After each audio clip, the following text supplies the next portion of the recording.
वैनगंगा नदी भंडारा वासियांची जीवनदायिनी। मात्र ही जीवनवाहिनीच आता प्रदूषणाच्या विळख्यात सापडली आहे। एकार्निया म्हणजे जलपर्णीनं असं संपूर्ण नदीपात्रच व्यापून टाकलंय।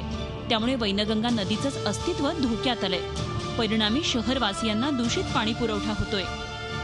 तर याचा अर्थ की पाणी प्रदूषित आहे हे त्याचं इंडिकेटर आहे।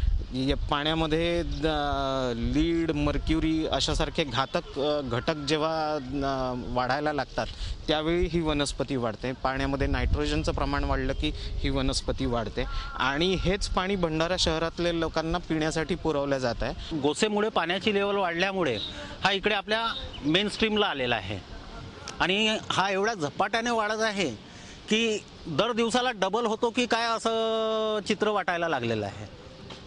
काय पाण्याची स्थिती काय सध्या, कसा वास येतो किंवा काय? फार घाणेरडा वास येतो आणि पाणी जिथे जिथे ही वनस्पती राहते तेवढ्या भागामध्ये पाणी अगदी गढूळ होऊन जातं।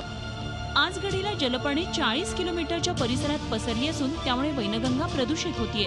शिवाय नदीचं पाणी गोसेखुर्द धरणात अडवल्यामुळे पाण्याचा प्रवाह देखील थांबलाय। त्यामुळे संथ पाण्यात ही वनस्पती अधिक वेगाने वाढतीये। दिवसेंदिवस वाढत चाललेल्या या जलपर्णीमुळे नागरिकांना विविध समस्यांना सामोरं जावं लागतंय। डिसेंबर 17 पर्यंत नाग नदीचं संपूर्ण पाणी आम्ही थांबवू आणि त्या पाण्याला दुसरीकडे वळती करू असं एक ॲफिडेविट पण करून दिलेलं आहे आणि ती जलपर्णी आणि झालेलं पाणी दूषित ते तातडीनं त्याचं निराकरण करण्याची ग्वाही नागपूर महानगरपालिकेने आम्हाला दिलेली आहे आणि त्या पद्धतीचं त्यांचं काम सुरू झालं।